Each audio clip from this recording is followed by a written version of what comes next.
Good afternoon, Mr. Parcells. Good afternoon. Please state your full name. Shawn Parcells.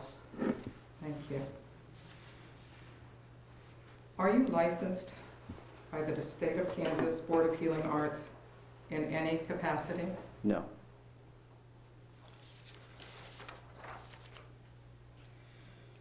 What is your relationship with, or your role in, Parcells Forensic Pathology Group, LLC? Parcells Forensic Pathology Group was started as a Missouri company back in 2010. We provided coroner autopsy services to... What is your, I don't mean to interrupt, I just want to know what your capacity is in connection with that company. Okay, I was the owner. Again, it was, we were operating in 2010 in Missouri, moved over to Kansas in 2011. It was effectively closed in 2013. And what was your capacity, or is your capacity, with Parco Parcells and Company, LLC? Parco was a tax firm that I had on the side in years 2013 and 2014. That's all it functioned You owned as. it? I owned it, but that's all it functioned as. National Autopsy and Tissue Recovery Services, Inc.? That is a current company here in the state of Kansas that I owned. National Autopsy Services, LLC? Same thing. National Forensic Autopsy and Toxicology Services, LLC? I don't know if that ever was, I don't know where that name came from. I saw that in your documents, but it would have been the same company.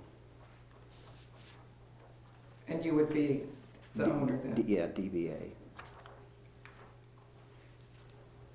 But you don't believe it's a registered corporation in the state of Kansas? I think it's registered as National Autopsy and Tissue Recovery Services, Inc., with the State of Secretary of Memory, if memory serves me correctly. Thank you.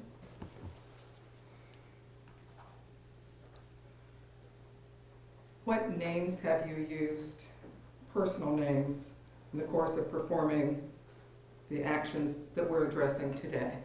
Shawn Parcells. I've used my middle name. That's it. Have you used the title professor? Yes. Have you associated that with any specific educational institution? When people have asked, I've been a professor at Johnson County Community College. I was also a past professor and had a designation at Wichita State for a short period of time in 2012. Johnson County was in 2015, I believe, and then in 2017, Rockhurst University. And you were a full professor at each of these institutions? I was adjunct professor. At each of these institutions? Yes, ma'am. Have you used the name Mark Sanders?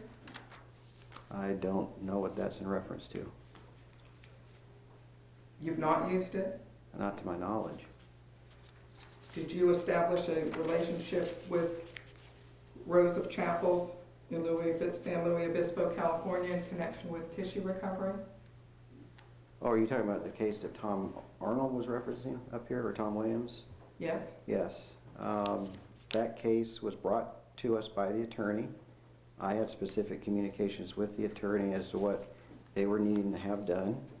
They were needing to have the brain removed in California and sent directly to Pennsylvania for analysis. It wasn't going to stop here. It was going to be put in a box, FedEx. It's not even an autopsy. It's tissue recovery services, and sent to the institution for analysis. That's what needed to be done. The wire transfer for $3,000, it was attempted on a Tuesday, but it bounced back to the bank because they didn't have the correct bank information. And by Wednesday, the attorney had canceled services with us, so the transaction never occurred. It was solicited by you? No, the attorney approached us. It was agreed to by you? Yes. And some of the communication was by text messaging? You'll have to show me if you have documents that would refresh my memory. Witness, Your Honor. May I approach the witness? Yes.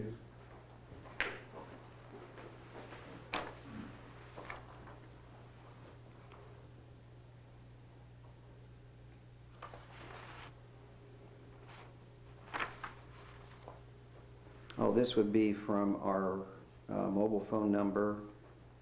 that we no longer use. Multiple people can have access to this account. This was a case for Dr. Kofler.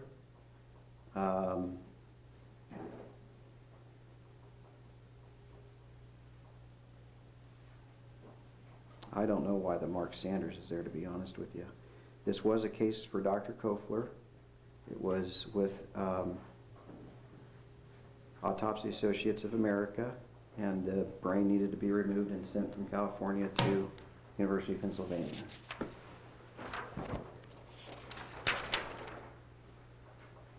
What was that victim number? Yeah. It's 8. It is, but it is not in the exhibits that have been provided at this point. But it is marked as Exhibit 8, but it's marked 8 in connection with the other motion that we're not hearing today.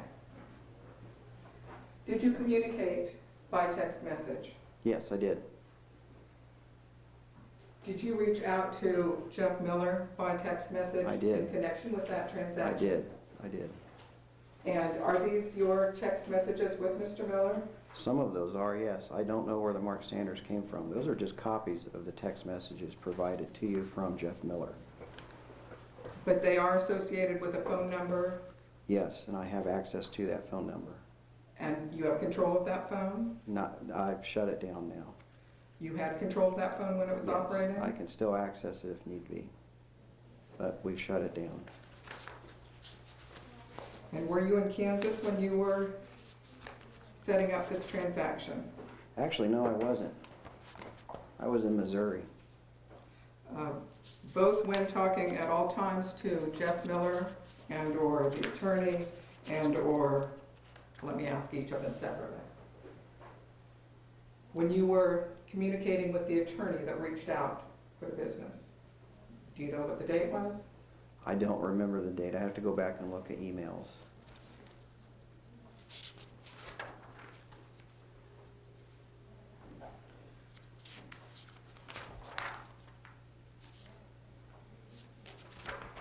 Was it in April? It was in April, beginning of April. I'm not sure exactly when all the emails were. Do you recall what dates in April you were in Missouri?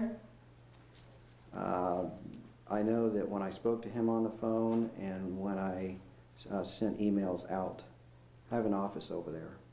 Do you know what dates you were in Missouri? Would have been the dates covered in probably the documents you have. But you don't independently know what dates you were in Missouri? Not off the recollection of this particular case. I would need more specific information to be able to provide you that. Would you have other records of your own that would document your presence in Missouri? I probably could produce those. I mean, I don't know what documents you would want. Emails can be transacted from other states, as phone calls can be. Thank you, sir.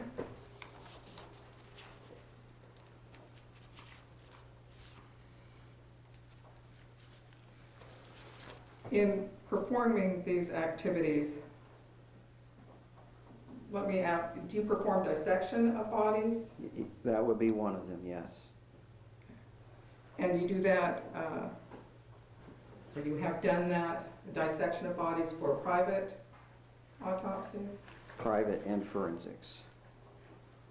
And in connection with the,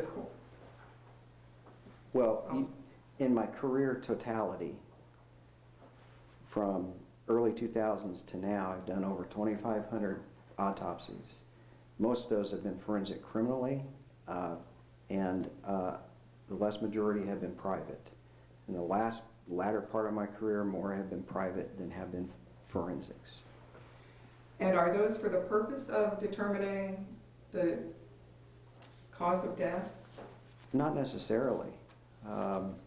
Maybe a family just wants to know a pattern of injury. If a young man got hit by a car, if we think that the pattern is consistent with being hit by a car or some other motor vehicle. Maybe someone did die at the hospital and the family is very well aware of the cause of death because they were told by the physician what caused their death, who actually legally signed the death certificate. But they want further understanding of what could have led to that. Just give you a quick example. I did a case in North Carolina earlier this year in 2019. February, March, somewhere in there. And it was a family who had their mother passed away unexpectedly.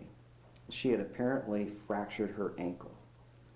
She died suddenly at home because the son had tried to get his mom in for a doctor's appointment much earlier than what they could, because he knew that his mom was not in good health. She wasn't able to move around.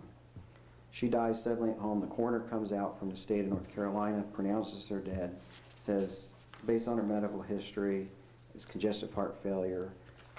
That's how I'm going to sign it out.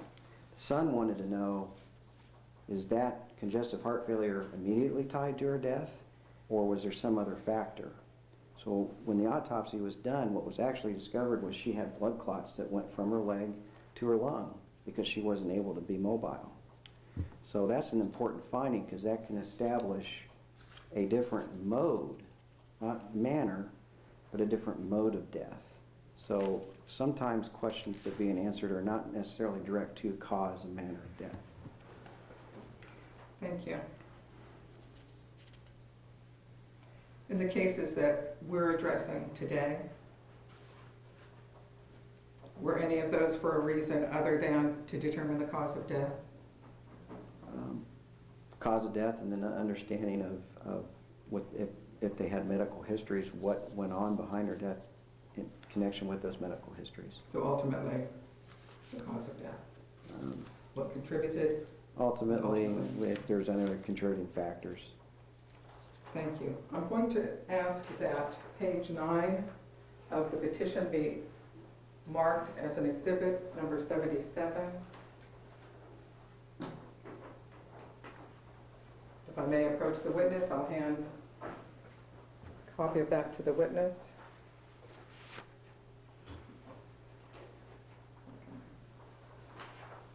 Are you trained? Okay. Certainly. And ma'am, if you would put yourself on the way. This is, Page 9 of the petition.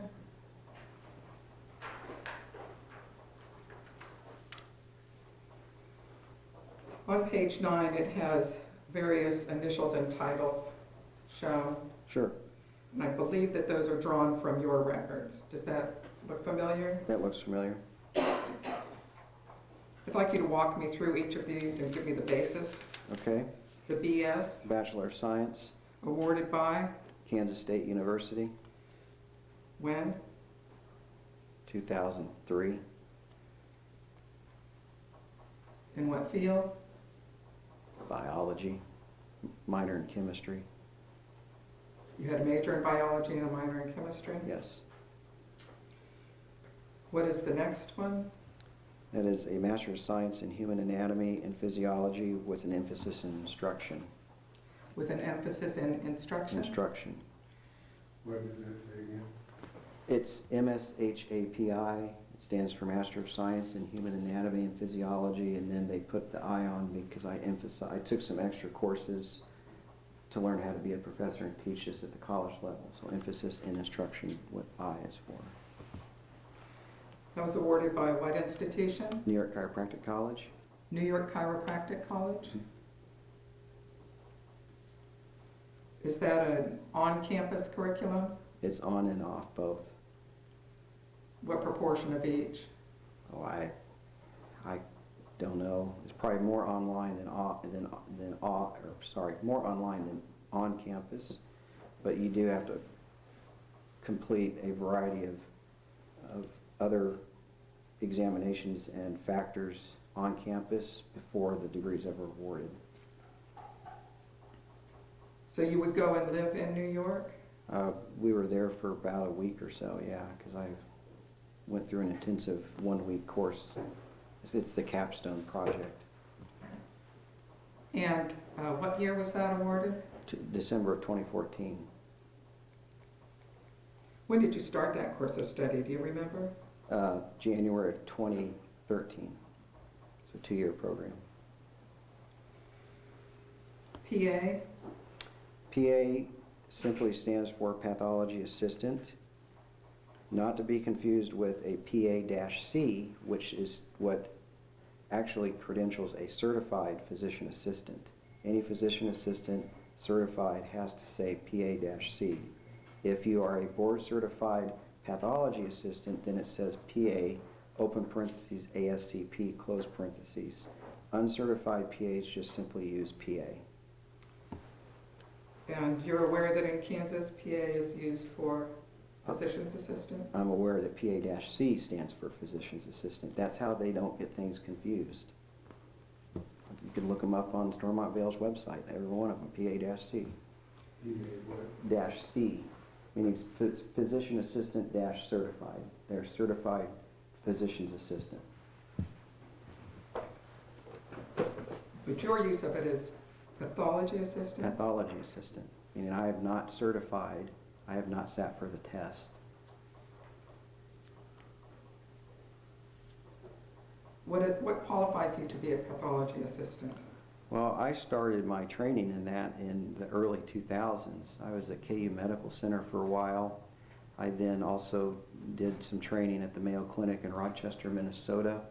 In Rochester, my focus was in autopsy, pathology. We did several hospital autopsy exams, and we also had referral from Minnesota County coroners. I also was there to learn neuropathology and cardiovascular pathology as a PA. Later on, I went and did more training at Jackson County and then worked at Jackson County for about a year as a PA, doing thousands of forensic exams. We did 2,500 death investigations a year at that office. So there are times we had 11 autopsies in one day. And what county was that? Jackson County, Missouri, we covered Jackson, Plask, Clatt, and Clay. How long were you at KU? From about 2000 to 2002. And did you complete credits of KU curriculum? Well, the way it worked at that time was PAs could be supervised or under the auspice of a doctor who would be their managing person. And that as long as we satisfied certain educational credits, which I had satisfied at K-State, certain amounts of chemistry, certain amounts of biology, that then you could then sit for the exam. In 2007, they changed this, and what the American Association of Pathologist Assistants pushed for was, if you're not going to do training after 2007, then you have to go to a certified master's program that certifies you, or not certifies, gives you the degree of being a pathology assistant, and then you can later sit for the exam. The exam is completely voluntary, even to this day. You don't have to take it. And I know some people that have gone to school and have never sat for it, and others that do. Really about the only thing it does for you is if I go try to get a job at the hospital and I'm not certified, I'm probably not going to get the job over someone who is. You did not earn any educational credits while at KU? No, because my educational credits were at another institution. That's what satisfied it. I understand. Okay. I understood and then that. as long as I did training and then they vouched for it, then yes, I could sit for the exam. And you did not sit for the exam? I did not sit for the exam. How long were you at the Mayo Clinic? It was in the summer of 2013. I think August to September 2013. And did you earn any Or not 2013, 2003. I'm sorry. Did you earn any accreditation or certification while you were there? I was part of what they called it was the interim student program. So I was under a special project under Dr. William Edwards, who was the head of the department and in charge of cardiac and autopsy pathology. So didn't earn any credits from there, but I earned the designation of going through the program and being able to tell people that was part of my training. Neither of those institutions gave you the title of pathology assistant? No, actually that came later when I worked at Jackson County. And you worked under that title while you were an employee Yes. of Jackson County, working under a pathologist? Yes. And the PhDC, Means candidate for PhD where? through Trident University, Where is it located? California. Is it an online program or an on-campus program? It's both. How long have you been engaged in seeking that degree? Well, the degree I was originally at Capella University. I actually started at Capella University after my master's program in, I'm just going back on memory here, January of 2015. And I was in that program through 2017. And then I took a break through part of 2018, first part of 2018. Then I had some health issues, so I had to put school on the side. So I recently just started the Trident program after Capella How recent? within the last month. You've not earned any credits then by this time at Trident. At Trident, I have through Capella, which was a similar program. And the your activities with Trident, have they been online so far? So far. And Capella, all my activities with Capella were online. And how many credits did you earn at Capella? I knew you were going to ask me that. Eric has a copy of my transcripts. We could get them to you. I can't remember. It was several. I'll say it's more than 10. And how many more credits do you need to earn to complete that Well, portion of the requirements for the PhD? It depends on how many. They're still evaluating my transcripts from New York Chiropractic College and from Capella. If a certain amount come in, then I probably only have 2 years left. If they don't allow certain ones to transfer in, I could have 3 years left. So you are enrolled in the doctorate program at Trident at this time, Yes, and their records would reflect that? yes.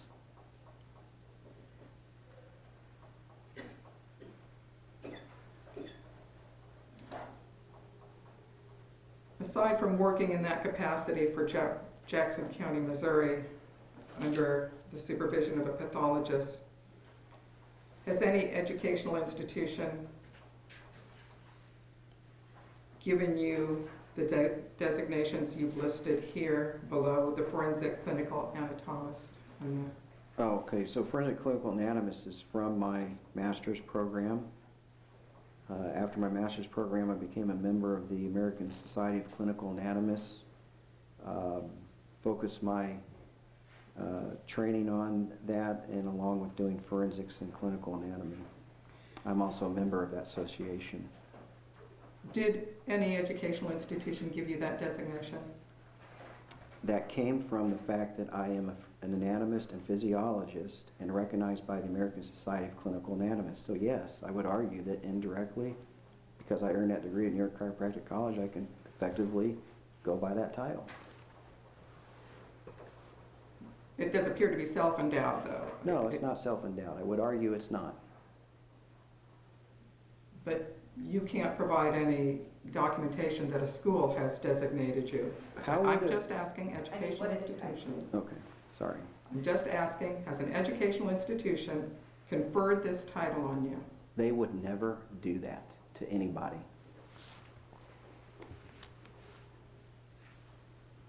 What about chief medical investigator? Chief medical investigator, sorry. Yes, sir. There's a section in the answer that he filed, educational stuff, titles. Have you seen that? I have seen it. I was hoping to have direct testimony on the matters. Okay. Thank you. Chief medical investigator, what's the source of that title? It's the fact that all of my companies have been engaged in the medical investigation of death. So there's numerous titles: medical legal death investigator, medical investigator. I always went with medical investigator through the years that I have been working in this capacity. And chief is just the fact that I had others working under me as medical investigators in my same role that provided some of these services in other states. They were deputy medical investigators. So that title is not given by any educational credit place. If you want to take a certification exam as a death investigator, you most certainly can sit for that. You have to meet certain requirements. I've met those, but now recently with all of this happening, that's been put on hold. So you've not been certified as any of those that are listed there?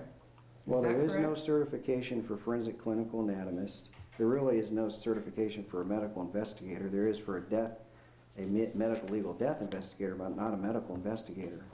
And I am a board eligible forensic neuroinfectious disease epidemiologist because I'm getting ready to sit for the epidemiology exams and in infectious diseases in the capacity of being a forensic neuroinfectious disease epidemiologist.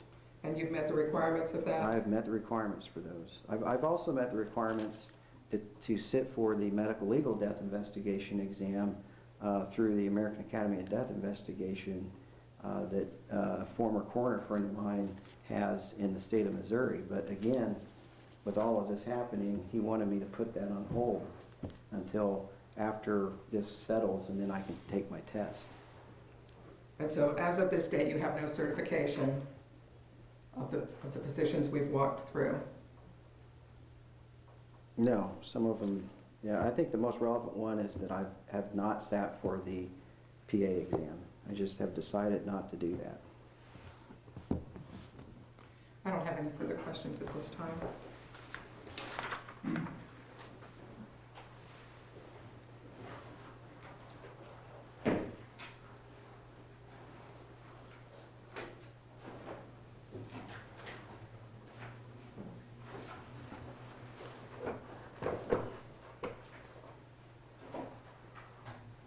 I would move to admit Exhibit 77. No objection.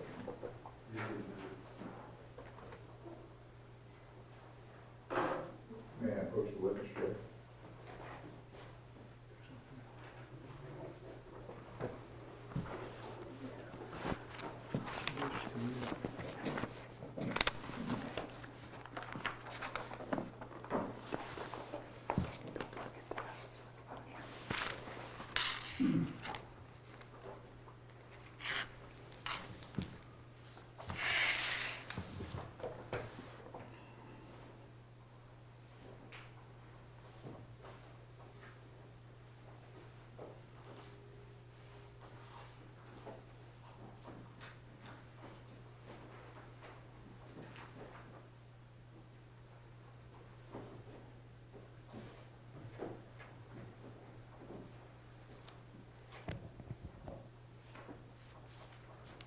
Mr. Parcells,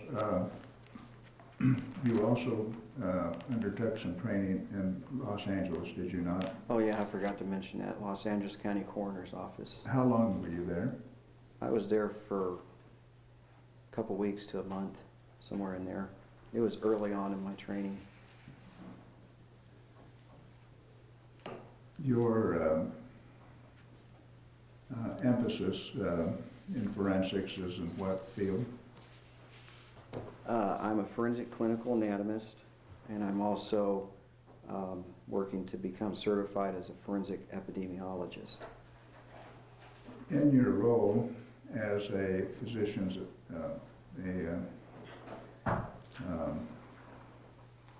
pathologist assistant, you have undertaken certain types of tasks or duties. Could you tell the judge what kinds of things a pathologist assistant does in the field of forensic science? Sure. There's really two capacities that they fill. One is you can go into surgical grossing. Surgical grossing is you work at the pathology department at a hospital. There's no pathologist supervising you. You may get a liver from the operating room, and you not diagnose it, but you describe it, you section it, and you provide portions of that to be made into microscopic slides. A couple days later, the pathologist is at his microscope and reviews the slides out. If he needs to refer to your report, he can do that, but he doesn't have to physically see what's going on because they trust you. The other side is autopsy pathology. In autopsy pathology, a pathologist assistant is allowed to gather all the clinical information, if there is any, provide a clinical summary to the pathologist on the case. They are allowed to take external exam, which is basically documenting clothing, documenting any abnormal markings that may be found on the body, from scars to bruises, et cetera, taking photos of those, then doing the preliminary overview of what dissection procedures may or may not have to be done in this particular case, and then carrying out the grossing. So the grossing is eviscerating the body, removing the organs, sectioning those, taking measurements, taking photos, and then saving the specimens that need to be saved, and then certain specimens go back with the body. Sometimes the pathologist is there. Maybe that's their preference. Sometimes they're not. Sometimes their preference is not to be there. But they've given you these specific tasks, and they know the tasks have been undertaken. And in some of my cases, I always had direct contact with a pathologist. And in one of my cases, I actually emailed him the day of the autopsy photos of this particular case, and he emailed me back immediately on the advisement of what I needed to do. So they were always there in connection, and I could always stop if need be. And that's pretty much the industry standard, and that's how all 50 states do it. There's several other states that operate this way, and PAs are not directly supervised. Do you perform surgical pathology procedures? I did in my training. I don't anymore. Do you do tissue sampling? I do tissue sampling. And what's the purpose of doing tissue sampling? Well, in an autopsy, you should always take a section of every organ, whether you see pathology there or not. If you don't see any pathology, you just take maybe standard sections, maybe 1 or 2 sections. If there's pathology there, say signs of a heart attack, signs of a tumor, then you would actually have to do further dissection and take further samples of those. Those samples are retained and saved in a container about this big, and if the pathologist says it's coronary atherosclerotic disease and there's no need to do histology, your case is done. You can go back to the tissue samples if you need to. Otherwise, those samples are further retained and made into microscopic slides for the pathologist to review and to give his or her opinion on those review of the slides. Do you send those types of specimens out for interpretation? I do. And where do you send them? I've sent them to a variety of places. We use a lab in California currently that processes our slides. We've also used the University of Arkansas for all of our neuropathology work under the direction of Dr. Gogden. How long have you been doing that? Oh gosh, Dr. Gogden and I've had a relationship for several years now. I can't remember when we started, but we've been friends for a long time. He's done several cases for us. Other places you send your specimens? I've sent them to Dr. Hua in the past, the slides for him to review, or any of the pathologists that were on my cases. I've also sent some to the University of Pittsburgh for analysis because they do provide those services. Do you provide post-mortem radiology, x-ray? Yes, that's one of the services that I provide as a... And is that something that a pathology assistant can routinely do? Yeah, that forensic radiology is kind of honestly a gray area. I'm trained in forensic radiology. I trained under Dr. Okoye, who is a forensic pathologist in Nebraska, who trained me on it, and then I was training other radiologists up in St. Joe how to interpret and understand our 3D images on cases we were submitting, because we were taking the bodies to their 3D CT scanners. What is the purpose of 3D imaging? Well, 3D imaging just allows you a better understanding. When you take a two-plane film x-ray, that's all it is. It's a picture. You can't turn it side to side. So if you're not experienced with reading them, people may think that certain parts of your sinus look like a skull fracture, just as an example. A 3D can actually rotate the image around, so maybe we have a issue with a bunch of skull fractures on a child abuse case. You don't really want to show those to the jury. It's easier to show them 3D image of that in the court case. So that's the main reason to provide those. Also, forensic medicine has been moving in the direction of forensic radiology. I'm trying to keep up with that field. I'm a member of the International Association of Forensic Radiologists. It's got a big kick in Europe right now. The state of Nevada, State Medical Office in Nevada, has put in 3D CT scanners in their facilities, and other MEs are starting to follow because of the caseload. And it's a lot easier to take their loved one and send them through a CT scanner, and you can see a big heart, you can see a pulmonary embolism and say that's the cause of death, and you don't have to do a full autopsy. And that's some of the services we provide. We just find an imaging center that runs our person through it, produces those images for us, and we give the report to the family. When you're doing autopsy work in Kansas, you occasionally take photographs? Yeah, we took photographs of every case. In every case? Every case. And in those photographs, there was a Dr. Freelander that mentioned a case that you were wrong on as per the investigator, state investigator. Yeah. What was that all about? Well, I worked for Dr. Freelanders for years. He got me appointed as an adjunct instructor in the Department of Pathology at KCUMB where he worked. I had an agreement with the medical school that payments went to the medical school, not directly to Dr. Freelander. I was required to make those payments to them. So anytime he did cases for us, I owed the school $500. So it didn't have anything to do with Dr. Freelander. And we've always had a good relationship. One thing about him is that we would show up the next day at an autopsy and we'd discuss a case that just happened yesterday, and he'd look at myself and one of my deputy medical investigators that was with me, and he'd say, "Was I really there?" "Yeah, you were." "I don't remember the case." I said, "Well, it was yesterday. You were there. We drove down to Adrian, Missouri, and oh, yeah. I mean, he constantly did that. And one of the reasons I parted ways with him, God bless him, is he just had a horrible memory and couldn't remember one case to the next, and I got worried about that with him going to court, honestly.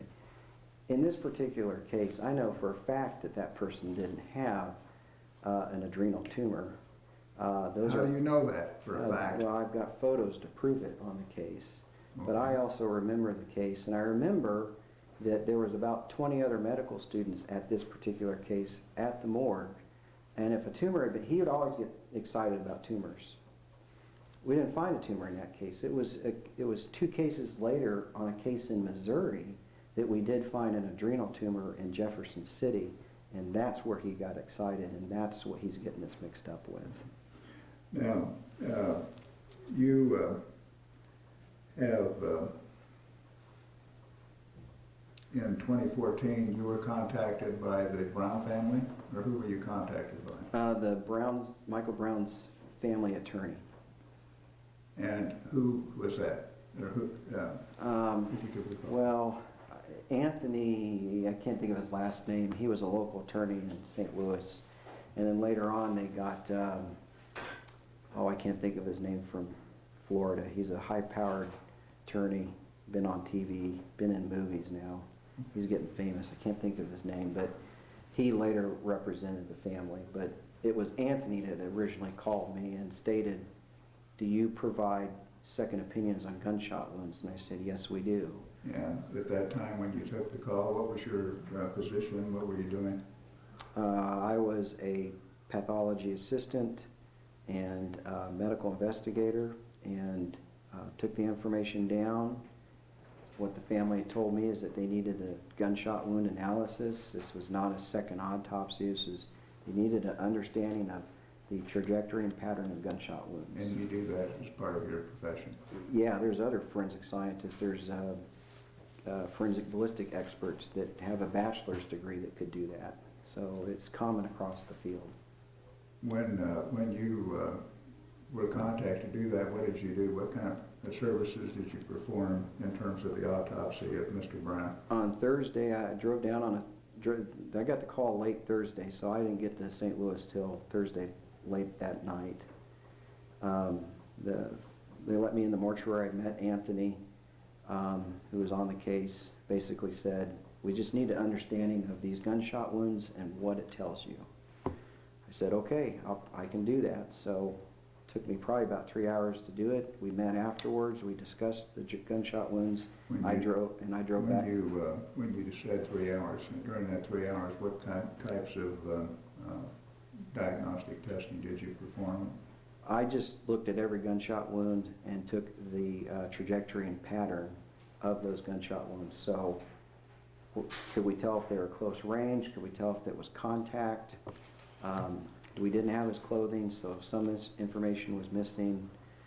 Were they front and back? Were they down, up? That sort of thing. And who was the pathologist in that case? Well, after I gave a copy of my report to the attorneys, the NAACP contacted Dr. Bodden and asked him to come take a look. And then I got a call from Anthony saying, Dr. Bodden wants you out here when he comes Sunday so he can go over your analysis with him. So we met at the mortuary Sunday.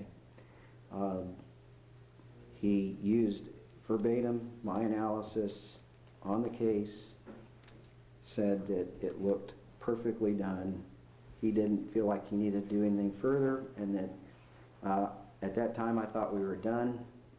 After we met with the attorneys, and then we were interviewed by the New York Times as an exclusive interview, and then I was asked to coincidentally stay for the press conference the next day, which I had no idea they were going to have me do this. And when I arrived at the press conference the next morning, the attorneys approached me and said, because you know the gunshot wounds better than anybody, we want you to present them at the press conference. So I did. And you presented that in your capacity as... I did. In what capacity? I was giving the information to the public. And what was your certification for doing so? Just all my previous training. Okay. And how were you contacted? Was it referral from some other person, or did you have a business that advertised forensic services? They somehow found us online and had asked if we provide services in Missouri, and I said, yes, we do. And prior to this involvement, did you have an occasion to have contact with the Missouri State Board of Medicine as Kansas State Board of Healing Arts?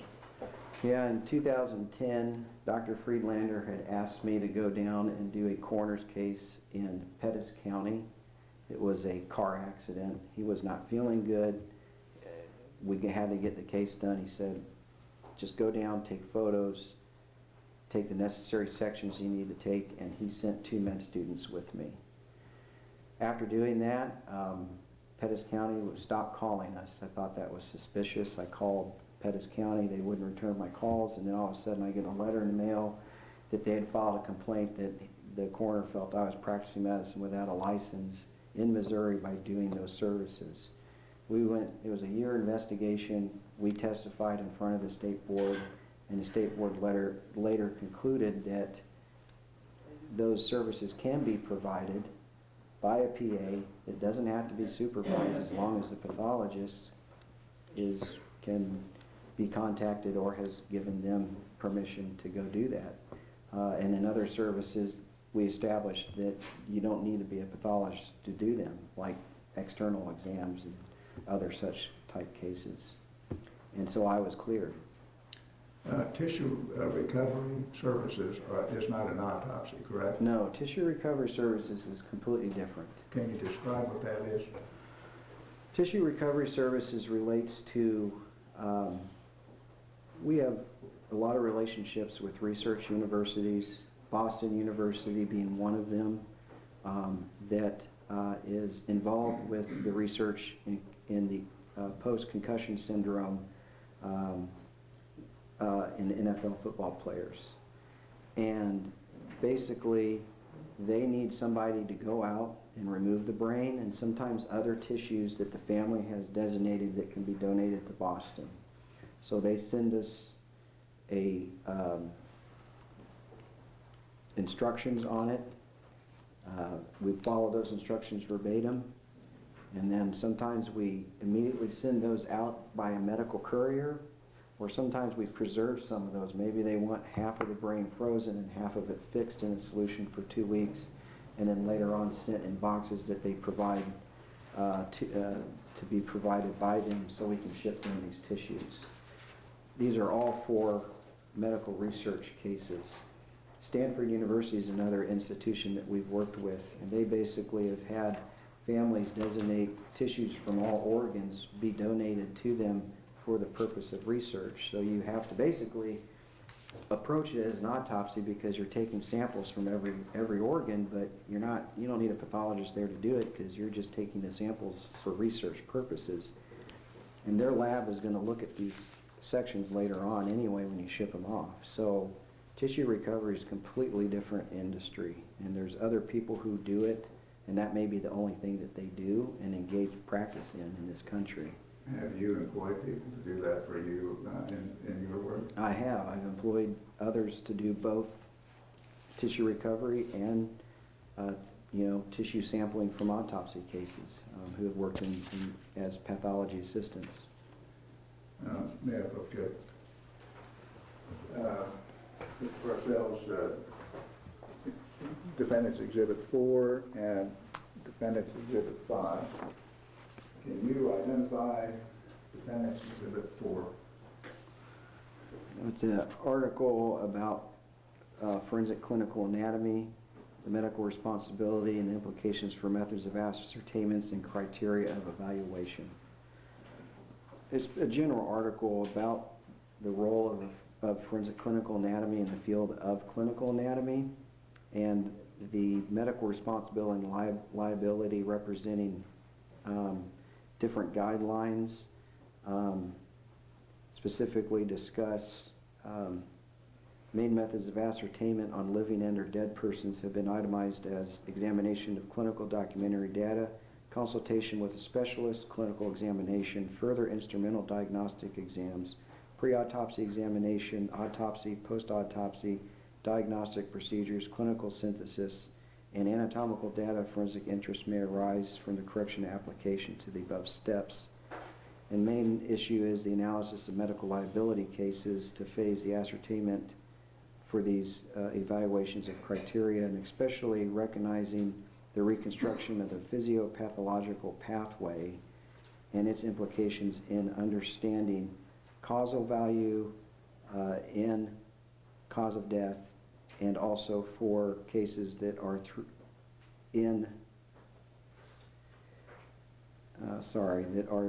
in forensic implications through the potential interest and better awareness of clinical-oriented anatomical data may invest in the research through radiologic, clinical, and surgical anatomy. Would you please repeat that? Yeah, no. Sorry. In reference to that, you, as a clinical anatomist, you are not subject to regulation by the State Board of Healing Arts, are you? No, clinical anatomists do not fall under their guidelines. They're not members of the medical provider under the State Board of Healing Arts Act in Kansas, as you know it. Not at this time. They could always move for that, but they haven't yet. They haven't included pathology assistants They have not as a included, medical provider under the Act. even if they're board certified, they still don't fall under needing a medical license.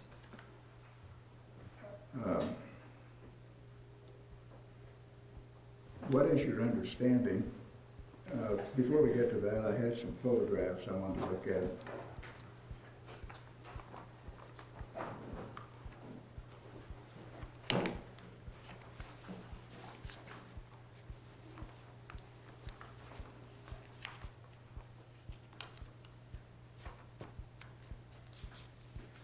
I appreciate it.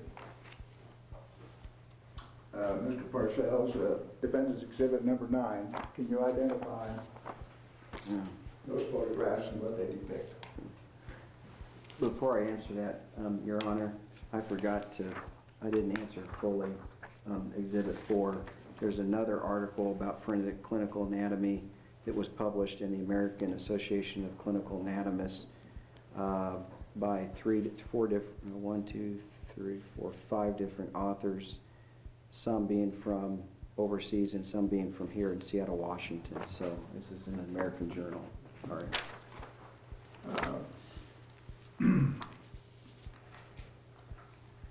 Pattern of injury, is that something you would do in your business? Yes, it is. Is that something that pathology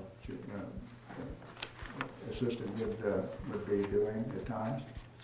Maybe at times. I think that falls more relevant with my current epidemiology training. Okay. Trajectory of bullet wounds? Yes. Same. I've done several hundred cases of gunshot wounds in my career. Shaken baby cases? Yes, I've done several of those, unfortunately. And what was your role in those cases? Well, I've testified in Missouri for the prosecution on a variety of child abuse cases. One of them I testified for the Missouri AG as an expert witness. I've also testified in the state of Texas in probably 8 cases down there on specifically child abuse cases that were not child abuse. The evidence didn't show that child abuse occurred. And thankfully the juries listened to my testimony because the defendants were found not guilty in those cases. And I've also testified as an expert for the defense on a alleged shaken baby in the state of Georgia as well. When was that? Georgia was back in 2011. Dr. Okoye and I flew down there. Dr. Okoye and I actually did a second autopsy exam. What's his qualifications? He's a forensic pathologist in Okay. Nebraska. Go ahead. So he and I worked on that particular case together, and then because the baby's body was flown up to us in Missouri, we did the exam in Missouri. Then we testified for the defense as to the fact that the bleeding in the brain was caused by a respiratory virus and not by shaking. There was no evidence of injuries to the neck. How can you shake a baby so hard to produce bleeding on the brain, but you can't produce any neck injuries? It's quacky science.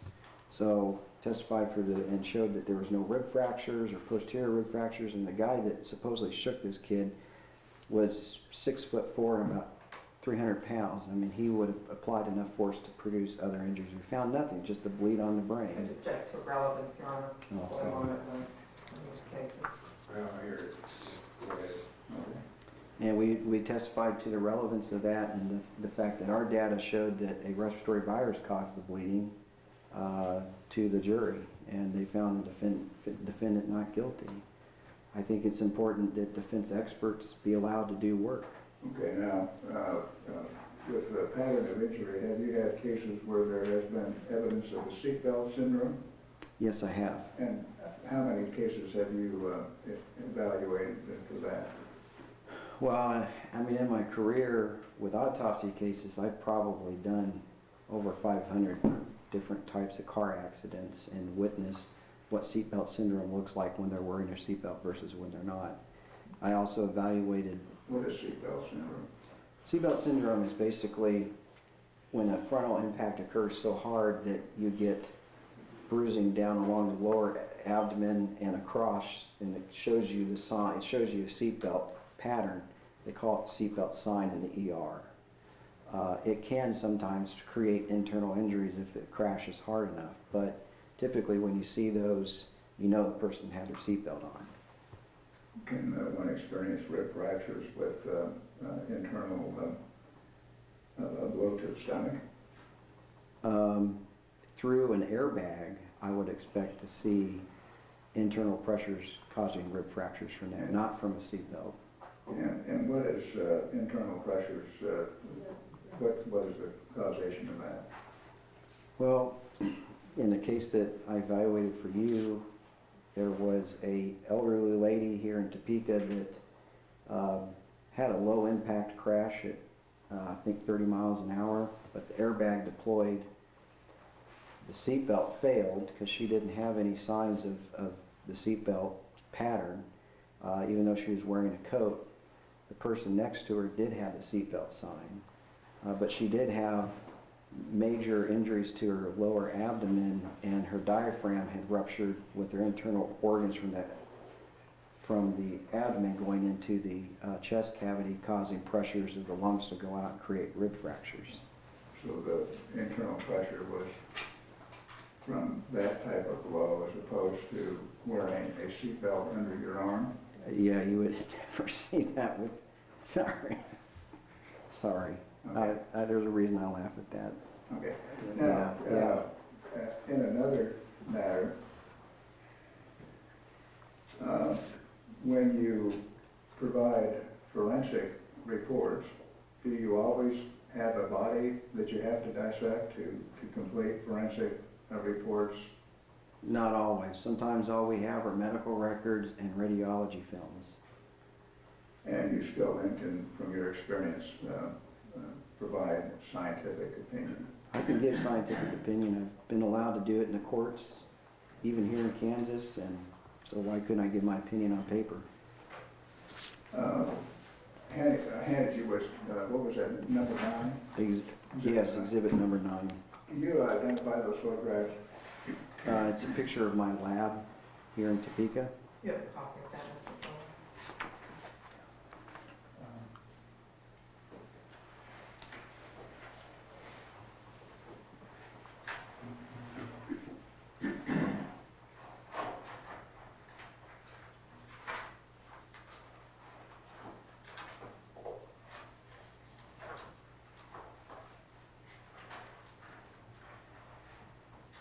What's your motion at once? Motion. It's the documents. Yeah, sure. This.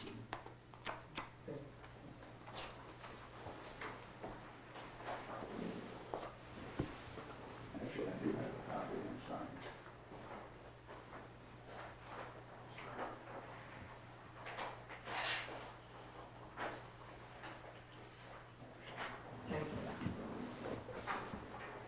Thank you. Please identify the photographs and defendant's exhibit 9. They're pictures of my lab here in Topeka. And can you describe what they depict? Well, there's a bunch of empty boxes sitting on tables that we had not cleared out yet. I get a lot of boxes from other cases, so I keep them because we have to ship tissue out a lot, and they have to be shipped in a special container in a special box. So a lot of these are empty boxes, but on the shelves are preserved, properly stored and preserved specimens, and they were dating all the way back to 2010. What are your requirements for preserving specimens? Well, it's kind of mixed because I have some from Missouri and I have from states all over actually. In Kansas currently, if it was a coroner's case, you keep it for 3 years unless it was a homicide or criminal matter that has not yet closed. You keep it indefinitely. You do. I do. And that's part of your billings when you have like we discussed earlier this morning, storage fees and things like that. Yeah, it's for it's just for the fees of the containers that we have to buy to put the specimens into, and then the fact that we have to store them. And we're getting to the point where we're having to downsize and store some off-site because we don't have enough room in the lab, which is common. Every pathology lab runs into that. Oh, and I forgot to mention, if it's a medical case, the family authorized, you keep those until the family gives you designation to destroy them. Got to have written permission to destroy them. What's your understanding of conducting an autopsy if a public coroner is not involved in the request, and it's a family matter? My understanding by even state statute, and this applies pretty much to all 50 states, is that a family member can authorize the autopsy. Typically it has to be, I'm married, it would have to be my wife. If my wife has passed, then one of my children, and then I think it goes on down to cousins, it follows a line. So if I had a family call up, and I've had this happen, where one person in the family wants it done, and I found out they're not the legal next of kin. It's not happening. So we need to have an authorization From the from a legal- family member to conduct an Yes, autopsy. from the legal next of kin. Do family members have to provide medical records if they're not attorneys? Yes, unfortunately now, but back in 2010, we could send a letter on our letterhead requesting them, but with HIPAA getting so constrictive now, they actually, no health center will allow anyone to use outside forms. They have to go to the hospital, they have to use the forms at that hospital, signed by the particular family member that wants them, or they're not being released. Or also if they were financially responsible for the care of the person? Correct, and if they can prove that. Right. Now,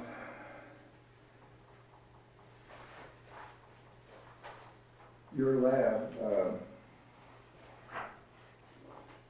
has been, you've seen it been viewed by some other people, and some say that it's messy and not up to snuff. Do you know where all your samples are? Yes, I know, there's a lot of empty boxes, and I'm trying to find some storage for the empty boxes down the street for me. By Chris Hutton's gonna provide that, because I don't have to keep all these empty boxes in my lab.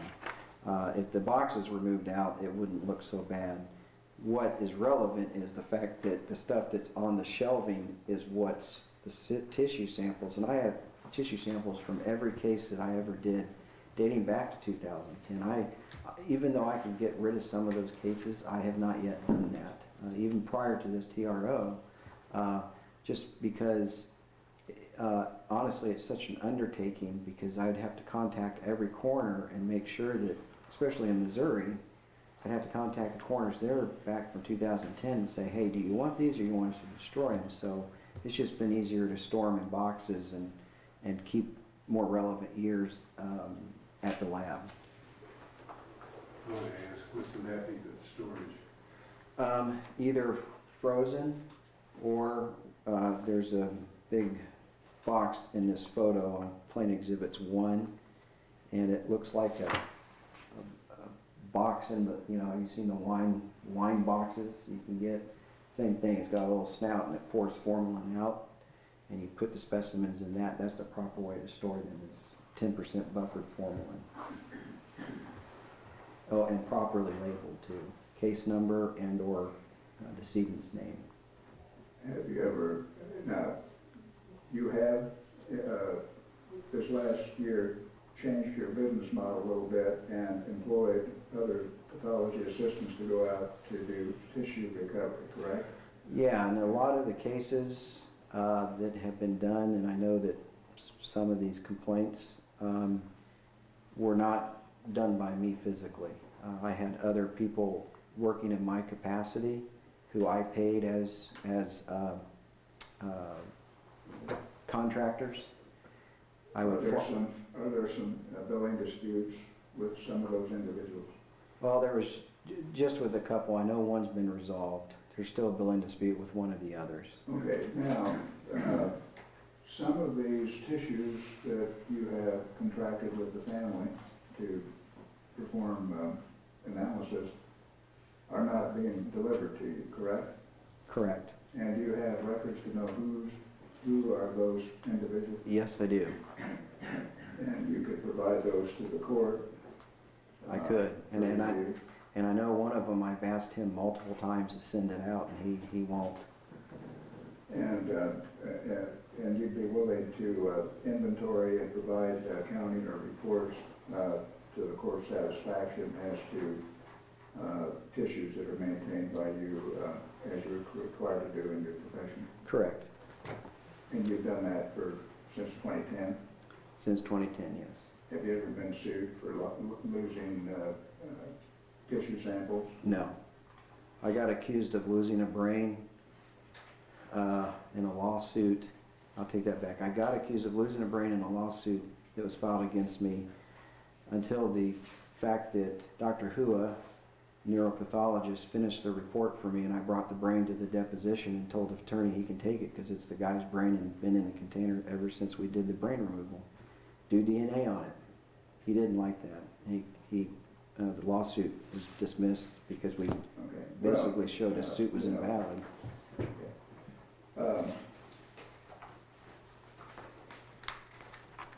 In Defendant's Exhibit 8, on the back page, in 2019 CR 17, motion for bill of particulars, can you identify the attachment?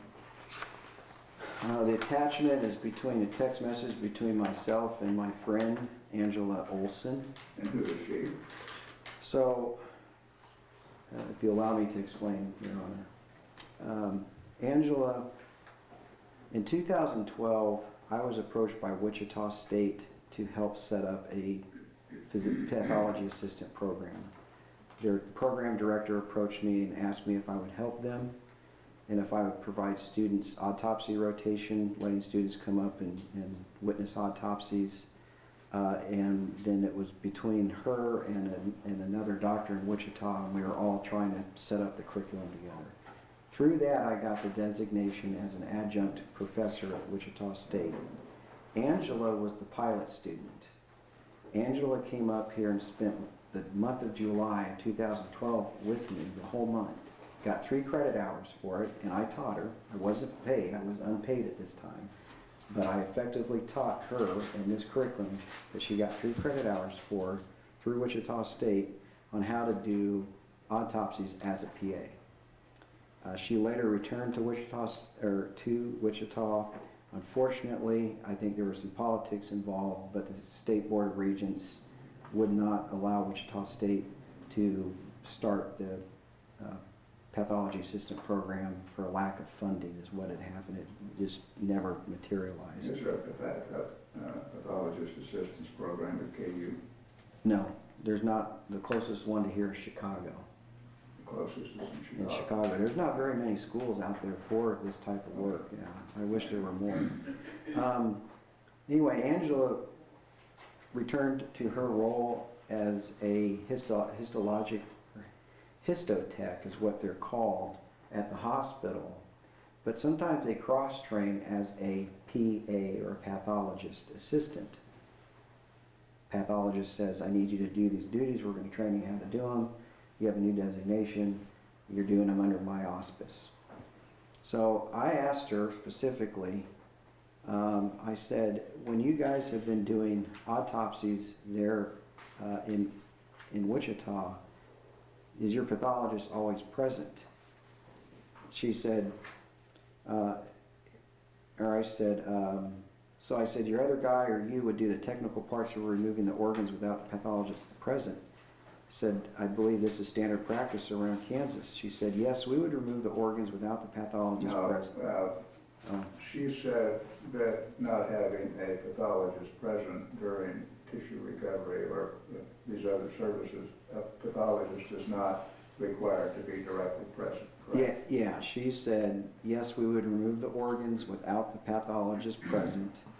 She said the pathologist would come to the morgue once the organs were removed. Sometimes they would look them over, or other times they would just allow the specimens to be grossed in by the PA as opposed to them grossing in the specimens. That's a relevancy of that practice of that person that's not here to testify, not in the court. I agree. Can't cross-examine. I agree.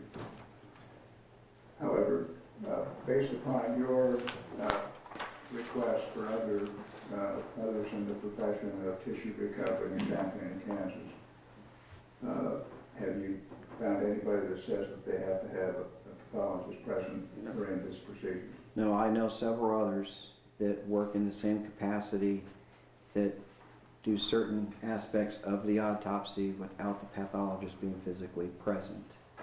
If there is a statute that directly talks about direct supervision of a pathologist, during an autopsy, I'm not aware of it. As long as the case has been referred by a physician provider, or there's one giving supervision, but it doesn't define supervision. So I think that's loosely termed, that people who act in that capacity, that don't act in the healing arts role, can under their auspice. But, okay.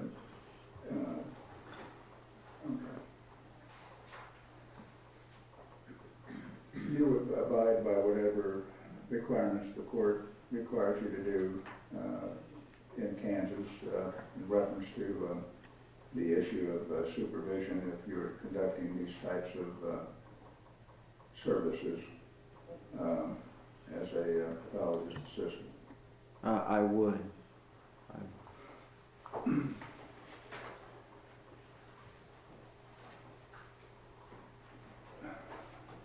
Your Honor, before I forget, and I always kind of do this, I request that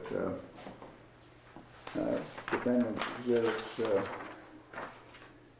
4, 5,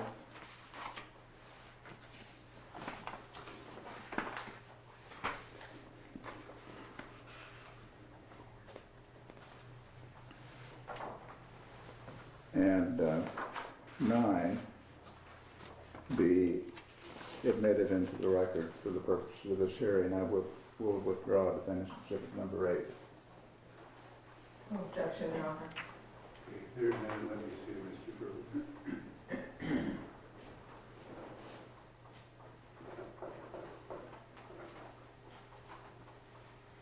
You can go ahead. I'm gonna throw them over your Now,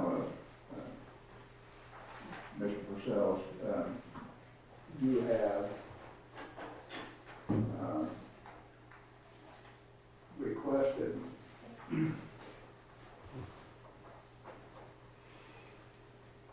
the court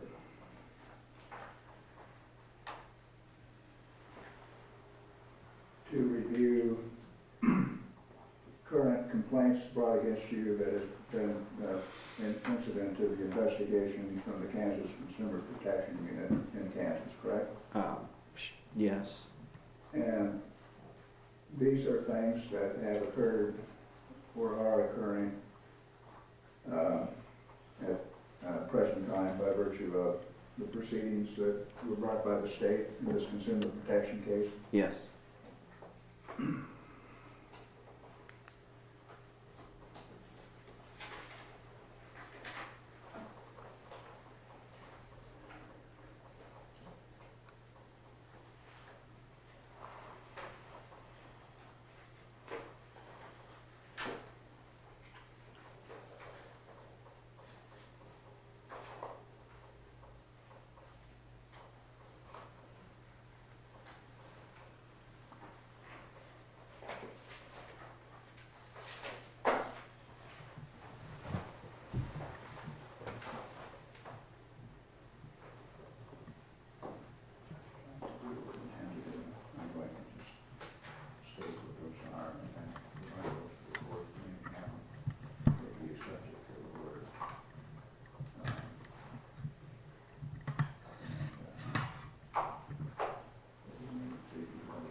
While State's Counsel is reviewing that,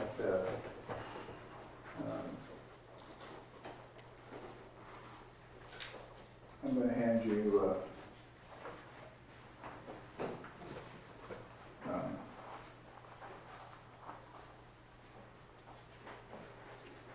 what's been marked Defendant's Exhibit 6 and ask you some questions. Okay.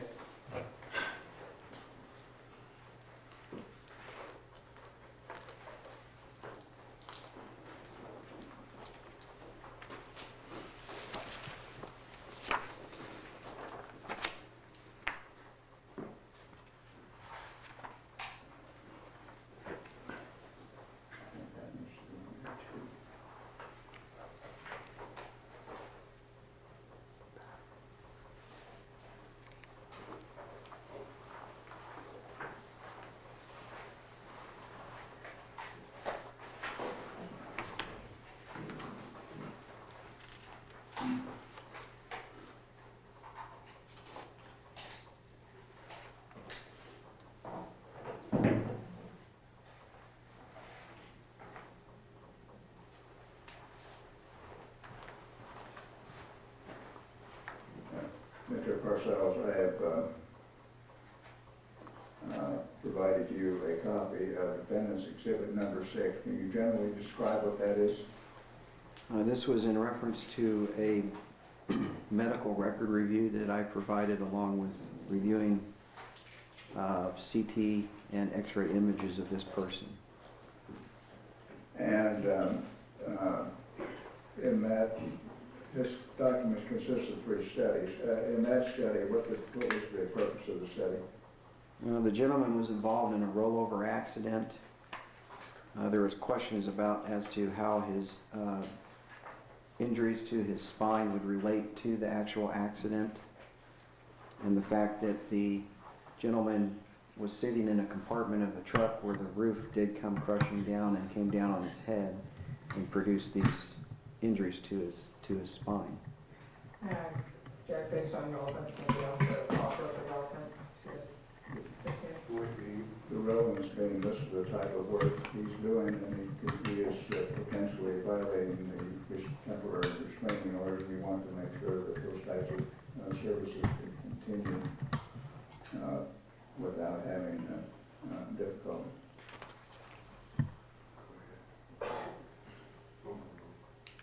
The second study, what is that reference? Hang on just a second. Biomechanics of thoracic spine injuries and motor vehicle rollover accidents? No, the second report. Oh, sorry, I gotta get to it. Sorry.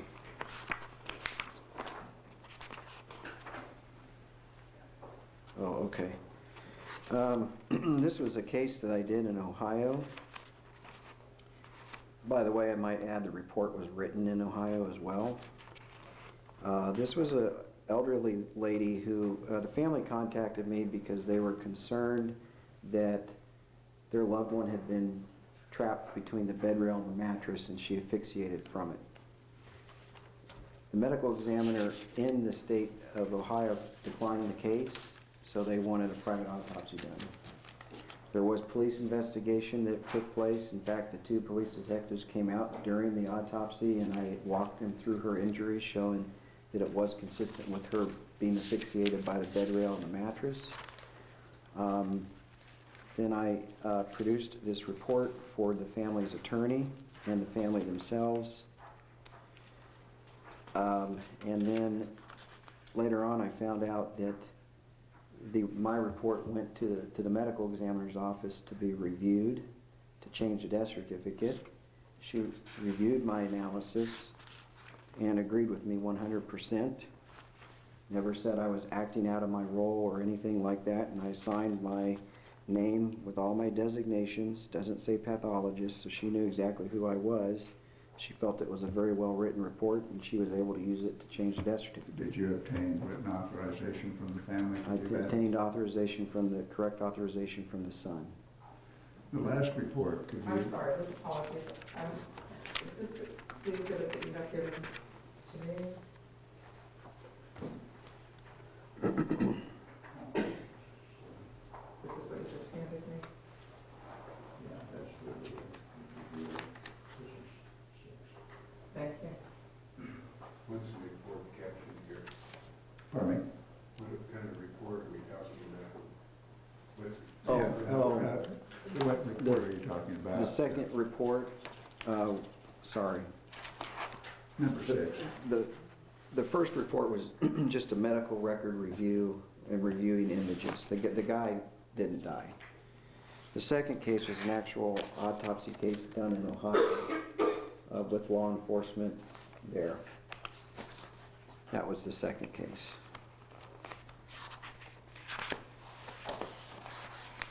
The third case? Yes. What's Okay, the third case is my involvement as an expert witness with the State Attorney General's Office of Missouri with State versus Tony Ray King. I'm sorry, State versus who? Tony Ray King.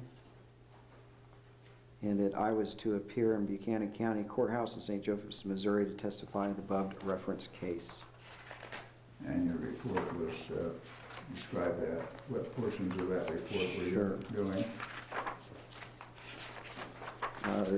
There is an autopsy report that follows. I was the pathologist assistant in the case, was doing the dissection. I had another person taking photos because this was a very intensive, involved case. We had x-rays there because the child was burned in a fire. And Dr. Norton relied heavily upon my analysis in this case. I also took the the blood for forensic toxicology testing that's really what came up in court as to whether our samples were the right samples and followed the chain of custody, and we showed that they did. It was just the defense trying to throw confusion in there. How did you conduct or perform the toxicology samples for evaluation? In that particular case, because he had been burned so bad, he didn't have much of his extremities left, but I was able to get abdominal blood, which is very important that you don't get centralized blood because it can be different from peripheral blood. We call that postmortem distribution differences. So I was able to get abdominal blood. Our big thing was showing that we had no evidence he died before the fire, no soot inhalation, no pink carbon monoxide type poisoning, and the analysis by St. Louis University showed that his carbon monoxide was 0, meaning he was dead before the fire. And that resulted, that was just, resulted in a conviction in that case? Yes, he was subsequently convicted. Okay. This is the type of work you'd like to continue? Yes, I like to keep doing, Your Honor, record reviews for people that need it when they're suing Ford, for example, if they got in a car accident, as pattern of injury. I do a lot of those. Honestly, Your Honor, I'd like to keep doing some autopsy work outside of this state. That means I need to move my business to Missouri and effectively move the whole company to Missouri and reorganize in Missouri. And that's what you want me to do, I'd follow that. If no business in Kansas, I won't do any more business in Kansas. Obviously, there's issues in Kansas. I don't think I'd ever do a case again in Kansas, to be honest with you, ever again. I have no interest anymore. I'd rather just do things outside of the state and do these same types of cases, and also be able to, I do a lot of expert witnessing for both sides, defense and prosecution, plaintiff and defense. I'm not a hired gun, but I'd like to continue doing that too. Do you have Exhibit 6 up there? Yes. May I look at that one? Yep.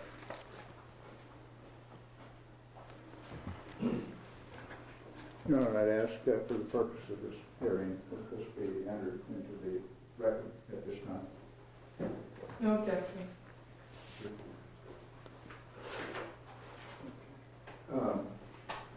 Your Honor, I think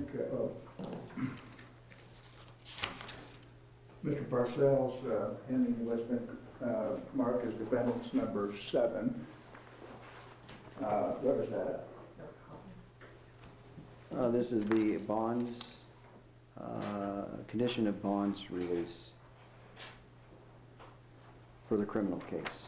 And you understand that you are required to follow the conditions set in that particular bond, correct? I do understand that. And you understand you have to do that. I understand. And you will do that independent of any other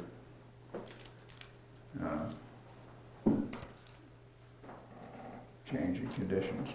I would probably honestly ask for a direction of when they're talking about number 3, the defendant shall not conduct an autopsy including physical examination both external and internal without a qualified pathologist present during all stages of the autopsy. Are they referring to all 50 states and trying to regulate all 50 states, or are they just saying in the state of Kansas? I am confused by that, so I would follow your direction with that. Well, that's something that we'll bring up. We all want to see the Easter Bunny tomorrow.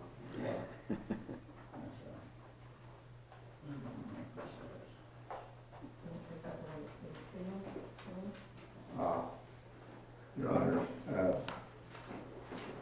this exhibit is exhibit number 4, Number 4, I thought we already had. which is subject to that order. So I just want to ask him a few questions. We'll enter this into the record for the court's review and determination. Okay. Sir, I'm going to hand you a stem mark defendant's exhibit number 4. Can you identify that document? I think these are a series of emails between myself and some current clients. And also myself is trying to understand or to provide communication to determine how to solve issues that have been created, not blaming anybody, but have been created by virtue of the litigation that we're dealing with today. Yes, that's correct. And the court can review those, and then you will abide by the court's conditions or how he wants to deal with that, correct? Yes. And I think we have, some of that stuff has been copied back and forth so that everybody be a heads up on it. So I don't think there's an objection. No objection. It's for the right number, because I've got a 4 here. I've got the Well, that's not County Journal of Anatomy and Embryology is number 4. Okay, well, let's make this. Make that one 4A. I'll revise the order. And submit that to the court for review. We'll call it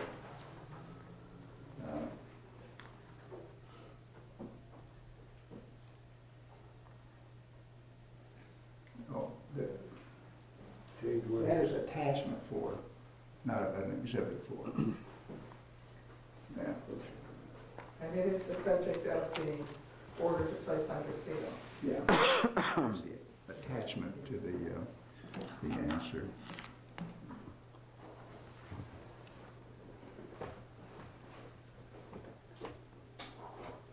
The attachment 4 to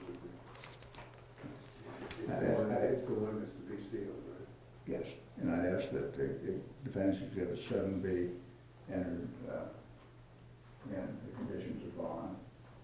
No objection. Yeah, and that concludes my examination of Mr. Parcells. Just a few questions. Okay. I will refer to what I believe was marked as defendant's exhibit 6. Do you still have that? I do not.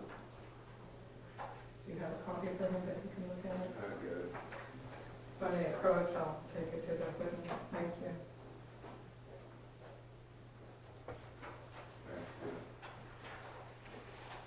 You should be off the court.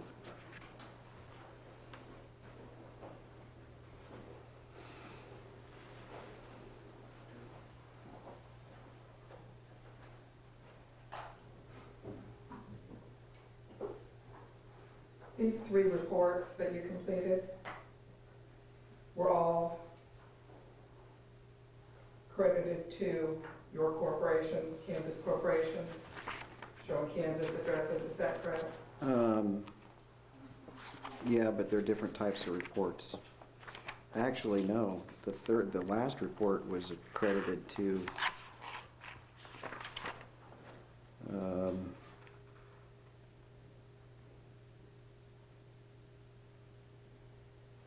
between myself and Missouri Forensics, which was located in Missouri.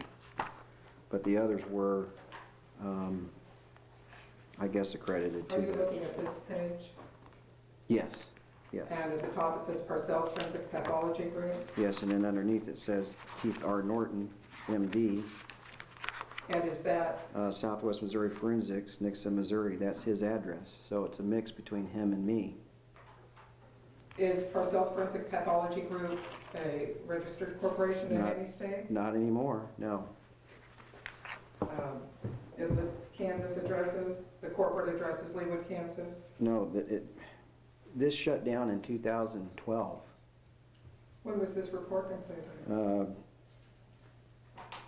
PF 12, number 10, early 2012. We shut down in late 2012. But it was completed under the auspices of a Kansas corporation. No. Parts of it was my company and my duties as a pathologist assistant.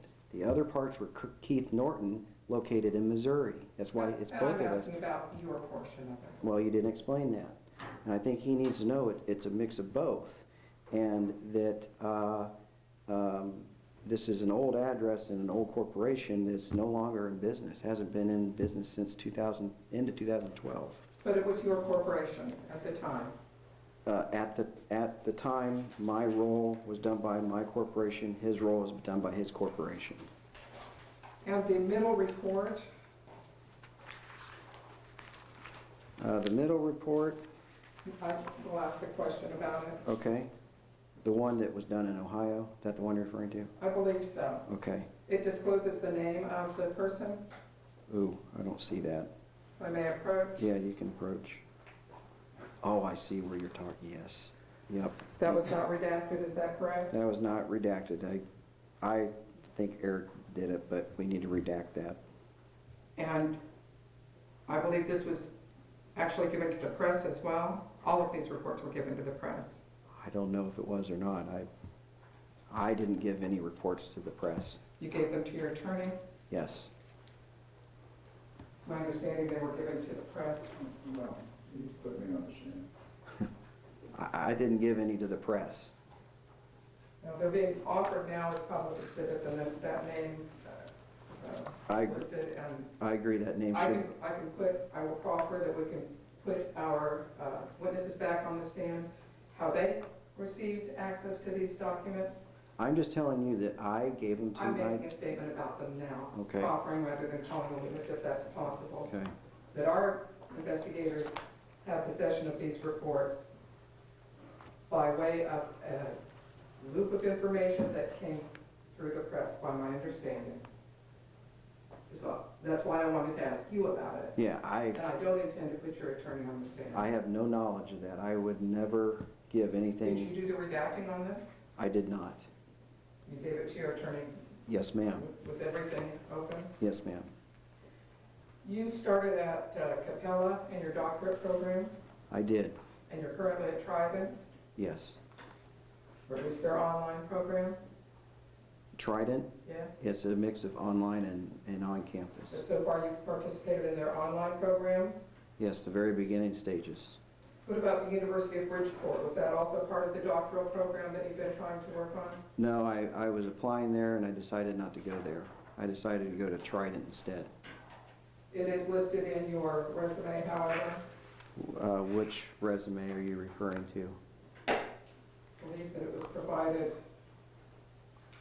an answer, Yeah, that's part of it. your resume, attachment 1. Okay. Part of the answer. Okay, yeah, my plan was to start at University of Bridgeport, but I decided to go to Trident instead. So yeah, that needs to come off. I don't know why that one would have honestly been given out, but I can't answer for the ones that have been given out versus, because I don't provide answers. So I'm sorry, what did you say? I can't explain why the correct versions, because I'm noticing through a lot of these, some of the versions are correct and some of them are incorrect. So that particular one I provided directly to my attorney. I know I've not provided that to anybody else. So You created this, I did, and I provided it directly to my attorney, so. and it's your statement you provided it to nobody else? Correct. Yeah, because I think that was filed with an answer that was filed by my attorney. Correct? Well, sorry. I think it does speak for itself. I move to admit it as Exhibit 78.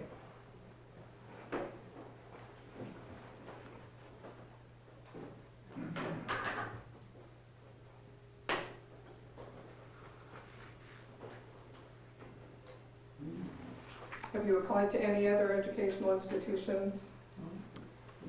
Yeah, just look at it. For purposes of completing this doctorate program?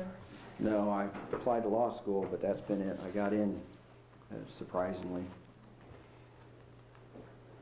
You were admitted to law school? I was. What law school? It's Northern California University in Sacramento. Is it an online program or an on-campus program? It's both. You can sit for the California bar when you get done. But I have not started classes. I've not even decided to attend.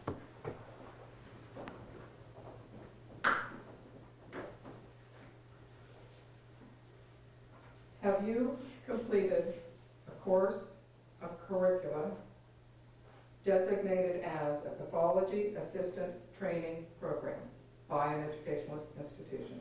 Designated as pathology assistant training program by an educational institution. Have you completed such a curriculum? Since post-2007, I have not.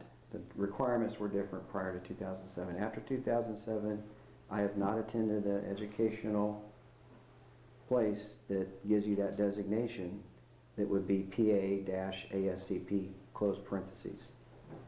Prior to that date, did you complete a curriculum that was designated by the educational institution as a pathology assistant training program? It didn't work that way. It didn't work that way. Thank you. Yeah. I think that's why it changed in 2007, because they realized it was not heavily regulated.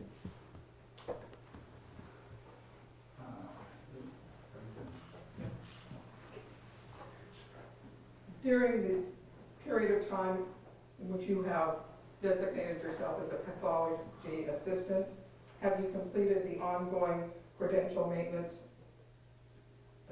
training, CMP training for pathology assistants that's required by the association whose literature you gave us?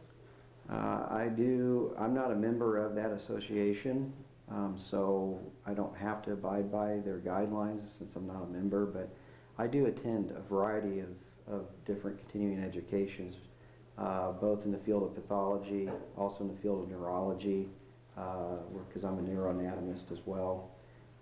Relevant to the field of pathology, I'll give you an example. I'm a member of the... I'm sorry, if I may Yeah. interrupt, and I apologize for that. Do they need the designation of CMP Yes, as required by pathology assistant? These educational, post-educational credits would, yes. And you can provide that a transcript to us?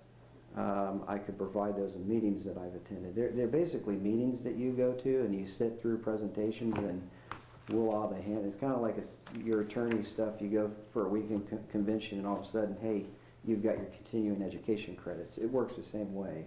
There's not like a test that you sit for. And it is qualified as CMP by some agency? Through the American Board of Clinical Pathologists, because it meets the continuing education requirements for pathologists too, as well. So they have a record of the approved continuing ed that you participated in? They would have a record of the sample programs that they put on. I was planning on going to one in London this summer for cardiac pathology. Can you provide that to us? I can provide that to you. Thank you. I think we did, but I can send it to you.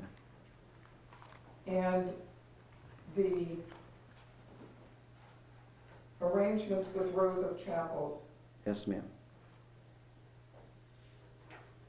was that a DBA you were working under with them, Autopsy Associates of America, or is that a registered corporation? That's not registered in Kansas, no. I believe I have any other questions. Thank you. I wanted to look at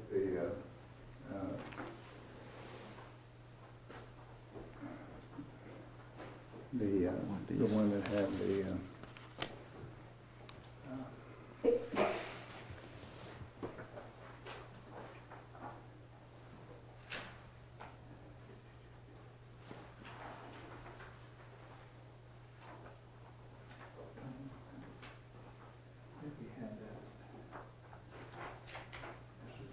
answer.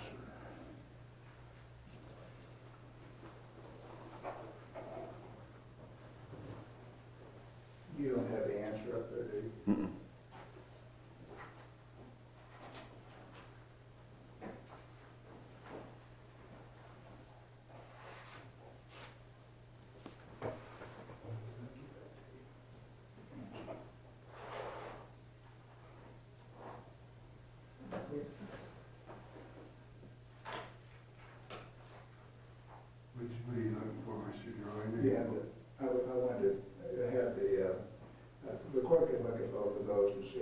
just wondered if they were the same, The one that's same as in your book?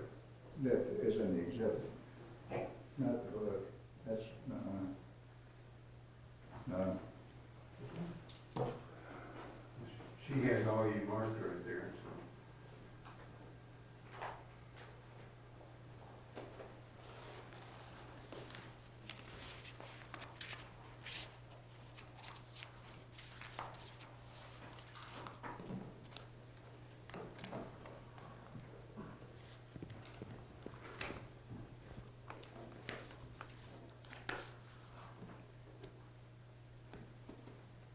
The last, exhibit that was marked. I have there.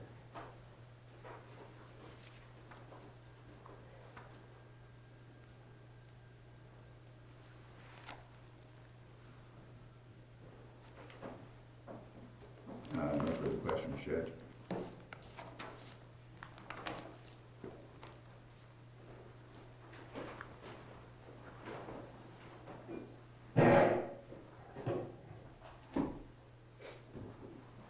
No questions, Your Honor?